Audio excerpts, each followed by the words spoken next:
Hi everyone, I'm Farica. And I'm Matt, and today we're going to describe to you our cloud-based international community effort for reproducible benchmarking of genomic tools. So we all know over time, the cost of next generation sequencing data generation has dropped precipitously. And as that cost has dropped, the number of data sets that are publicly available, like RNA sequencing data, has exploded. At the same time, there are an increasing number of bioinformatic tools that have been developed to process this data. So one way RNA-seq data can be used is to study different aspects of pre-mRNA processing. So here we used as a case study alternative polydenylation. Just as some background, pre-mRNA is transcribed from genomic DNA, and it has several regions like UTRs, untranslated regions, and then exons and introns that make up the coding region. And there are several key processing steps that are undergone to process the pre-mRNA, namely splicing, the removal of introns and joining of exons, 5' end capping, and cleavage and polydenylation, where the pre-mRNA is cleaved and a poly-A tail is added. Importantly, a number of these processes are not constitutive, but alternative, like alternative polydenylation, where within the 3' UTR, different polyadenylation signals compete and are chosen, and the site of cleavage and polyadenylation is altered. So importantly, APA, alternative polyadenylation, has downstream consequences for gene expression, where if you shorten or lengthen the 3' UTR, you're adding or removing binding sites from microRNAs or RNA binding proteins that go on to influence downstream processing of that transcript. Alternative polydenylation is widespread in diverse organisms, where in human, we've found through targeted 3' end sequencing data that determines exactly where the polyadenylation site is, that a majority of human transcripts undergo this alternative process. So what does this data look like? So 3' end sequencing data tells us exactly in the genome where the poly-A site was in different conditions. And similarly, we have annotation that tells us where we think the different isoforms are.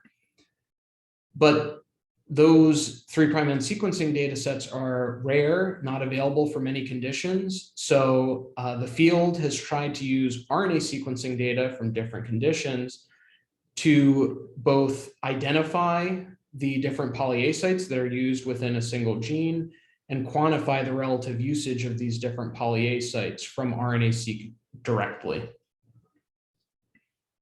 So currently, there are already a number of published tools that similarly investigates APA from RNA-seq data, each with their own set of strengths and weaknesses. So the question is, how do we pick the best tool for our specific use case? To tackle this question, we came together as a community to kickstart the APA Val project that started off as a hackathon in 2021. We divided our goals into scientific and community. For scientific goals, we first would like to evaluate APA tools to detect and quantify polyadenylation sites and their differential usage across samples. We would also like to create a basis for informed decisions on which method to pick for which use case.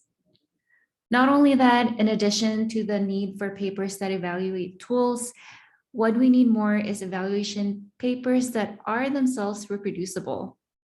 So we want to define and create a highly automated framework for benchmarking analysis that is reproducible now and in the future, where we can easily plug and play different data sets. As for our community goals, we would like to bring together RNA biologists, bioinformaticians, and developers to work together, promoting best practices for method development. We focus on a software that is easily accessible, reusable, and open source so that anybody can contribute to the project. Next, we identified tools to achieve our goals. For a reproducible software, we rely on Docker and Singularity. We also automate the workflow using Nextflow and SnakeMake. And finally, tools are benchmarked and visualized on OpenEbench. And to dive a little more into each tool, first, for reproducibility, we use Docker to package and containerize the tools.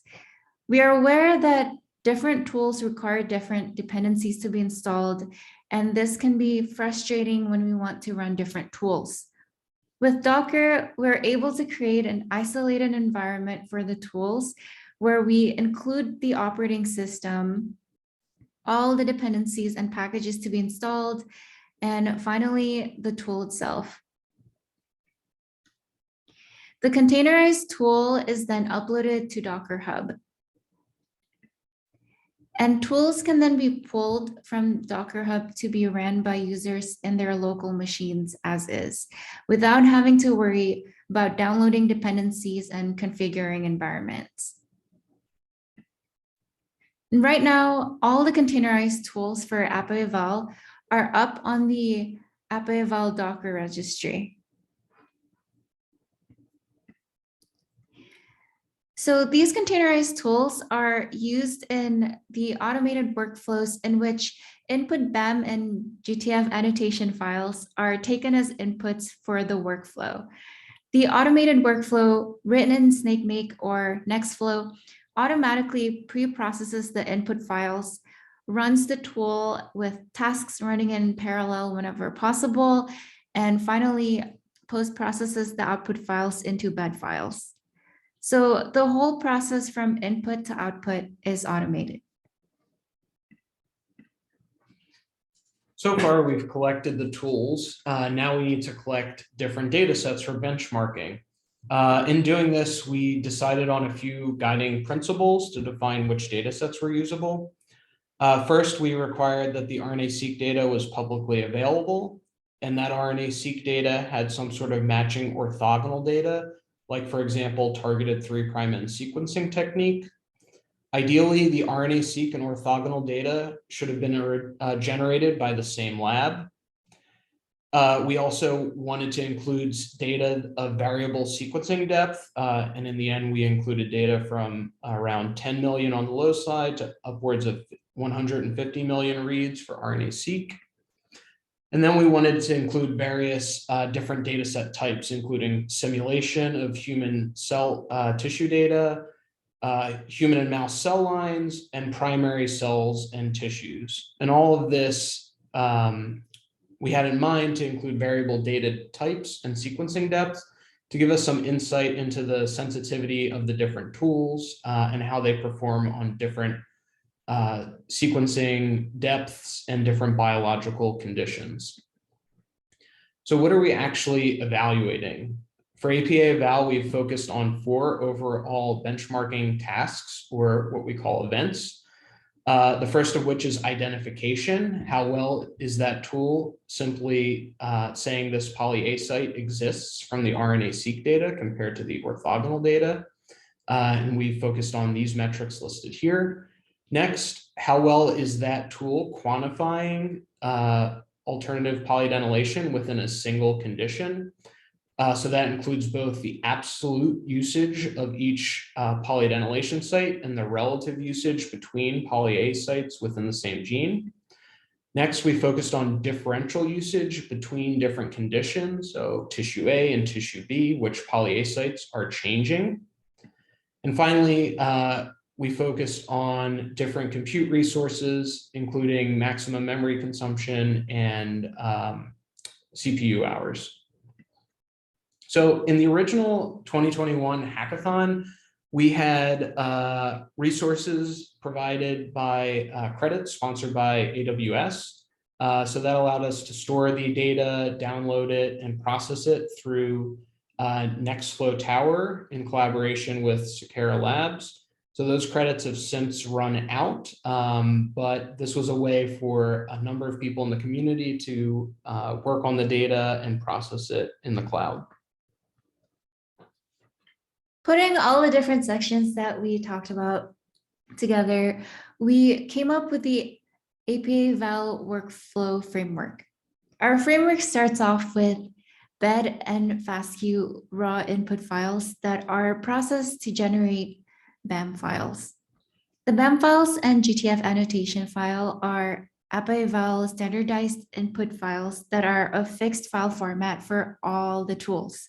And these input files are then fed through the automated method workflow for each tool.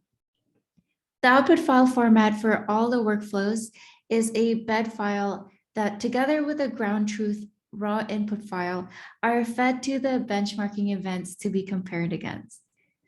Here, multiple metrics are used to evaluate each tool, and the tools are then benchmarked and visualized on OpenEbench. This workflow ensures reproducibility of the benchmarking events. With this workflow, if we were to add a new tool to the method workflow, which is bound to happen because new tools are constantly being published, we wouldn't need to worry about manually rerunning all the other tools again to get a new benchmarking result. Instead, the framework allows us to create the automated workflow just for that tool to be added, and then benchmarking will be automatically taken care of with low overhead. Now, since we have our framework, the next step is to curate all APA tools to be tested and included in our framework for benchmarking. We found 17 published tools that perform 3 tasks of identification, quantification of APA sites, and calculation of APA site differential expression, and any combination of these. After testing, we were left with 11 tools that we included in our framework. Looking more into the workability of the 17 tools we tested, we first looked at whether the tools are actively maintained. We found that only around half are actively maintained, and while testing, we also found that less than half of the tools are bug-free. The bugs we found were reported and some were addressed. And finally, out of the 17 tools tested, we ended up with 11 working tools that are currently automated, containerized, and documented, while the rest are either discarded or blocked. Okay, so now let's look at some preliminary results to give you a flavor of what the output and visualization looks like within OpenEbench. So as you know, we're comparing the output of the tools with the corresponding ground truth. So here we're comparing for one specific set of B cells, one replicate. How well is a method plus that RNA-seq data correlating with the ground truth 3' end sequencing data? And we have a plot generated here that compares how well those data sets are correlating versus how many poly A sites are we missing compared to the ground truth. So this is just one data set. There are many different data sets and other tools that are included.